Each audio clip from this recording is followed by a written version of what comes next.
जरूरी काम से बाहर गया था। कुछ दिन अकेले बाहर मत निकलना। हमारे दुश्मन हम पर किसी भी वक्त हमला कर सकते हैं। मेरा कोई दुश्मन नहीं है, और अगर है भी तो सिर्फ इनकी वजह से। जो भी हो, दुश्मन दुश्मन होता है। तुम्हें सावधान रहना होगा। बेटा, मेरी बात मान लो। कहीं भी बाहर जाना हो तो रघु को अपने साथ में लेकर जाना। रघु? उसकी बेटी की शादी में जा रहे थे तभी ये हुआ। मेरा उससे कोई लेना देना नहीं है। रुक। जाने दो उसे लक्ष्मी। हम सिर्फ उन्हें जन्म दे सकते हैं, उनके विचार नहीं बदल सकते। पेशेंट को स्कैन के लिए लेकर जाना है।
के यार,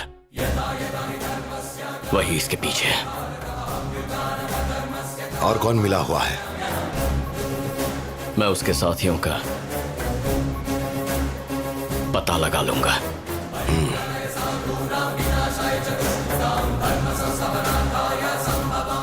कैसे ढूंढोगे? वो मुझ पर छोड़िए, एक एक को ढूंढ निकालूंगा। किसी को भी मत छोड़ना। किसी और पे भी मुझे शक है। हा? कौन है वो? बाबा, फिलहाल आपकी हालत थोड़ी नाजुक है। हमें गुस्से में कोई कदम नहीं उठाना चाहिए।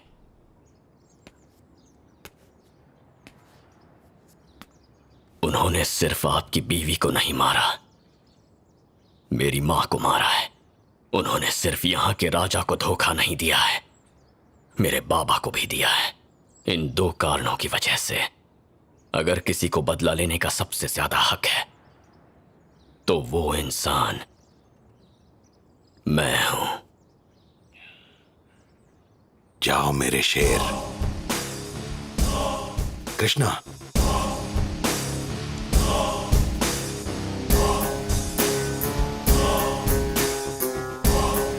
अपना ख्याल रखना बेटा। जाओ।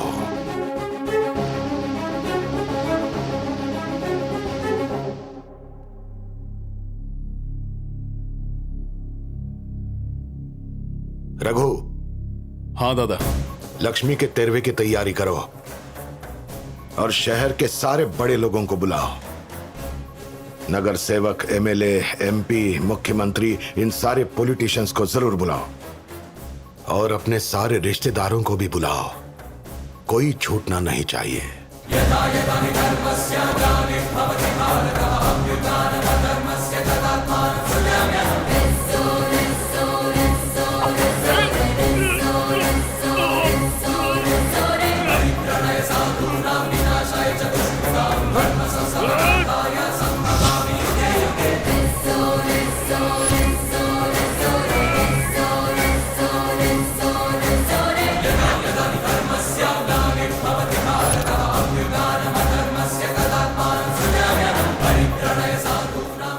मैं तुझे केक इसलिए नहीं खिला रहा हूं कि तुझे केक खाना बहुत पसंद है, बल्कि इसलिए क्योंकि तेरी जान लेने के लिए तुझे छूने से भी मुझे घिन आ रही है।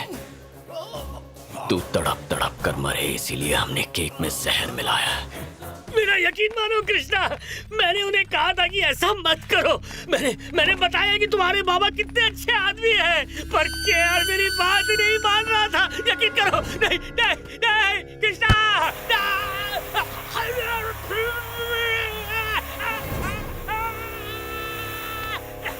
तूने उसे मारने की कोशिश की जिसे लोग अपनी हर सांस के साथ याद करते हैं, इसलिए मैं तुझसे तेरी सांसें छीन रहा हूं।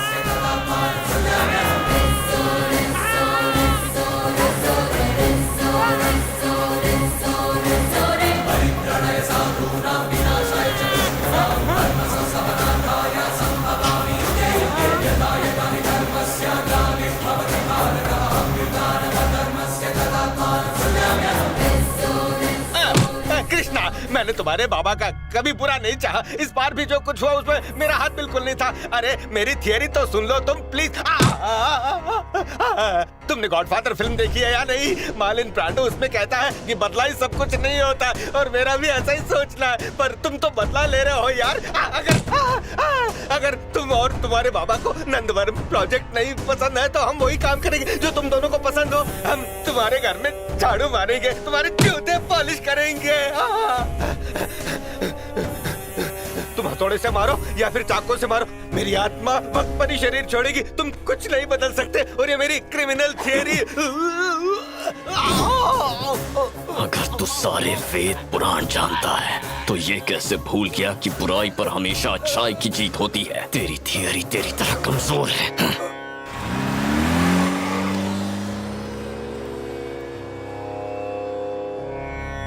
शेषगिरी, चंडी, वेदम, गोगिन, ये सब क्या हो रहा है?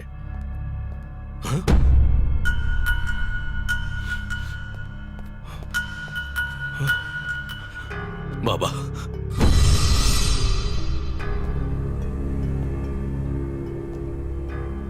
मैंने तेरे बाप को इसलिए नहीं मारा क्योंकि तूने मेरी मां को मरवाया था, पर इसलिए क्योंकि उसने तुझ जैसे कमीने को पैदा किया, तेरे अंदर के पाप को बढ़ावा दिया, क्योंकि उसने मेरे बाबा पर हमला करवाया, मेरे परिवार को परेशान किया, उन्हें दुख पहुंचाया।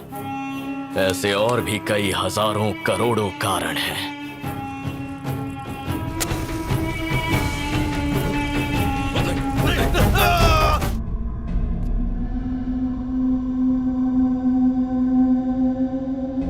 जिस दिन से मेरी आंखें खुली हैं, मैंने अपने बाबा में एक बहुत ही महान राजा देखा है,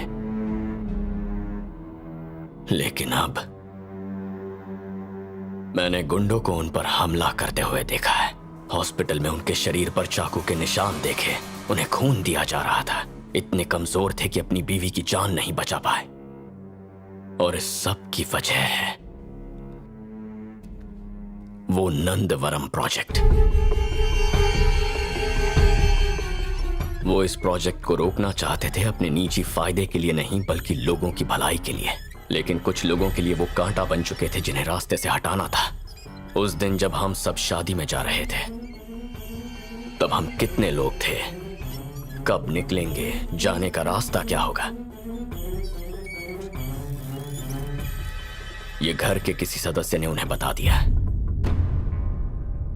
खुशकिस्मती से उस हमले से तो बाबा बच गए थे, लेकिन हॉस्पिटल में उन पर दोबारा हमला किया गया। मुझे पूरा यकीन है उस हमले के पीछे घर के ही किसी का हाथ था। हॉस्पिटल से 12 घंटों की सीसीटीवी फुटेज चेक करने के बाद मुझे पता चल गया कि उस दिन बाहर से सिर्फ तुम फल लेकर आए थे।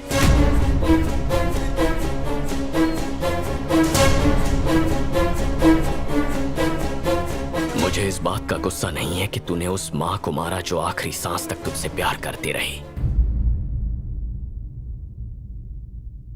लेकिन बचपन से तुझे जानते हुए भी मैंने कभी ये नहीं सोचा कि तू इस हद तक गिर जाएगा। देखो, और इसीलिए मुझे अपने आप पे गुस्सा आ रहा है। मुझ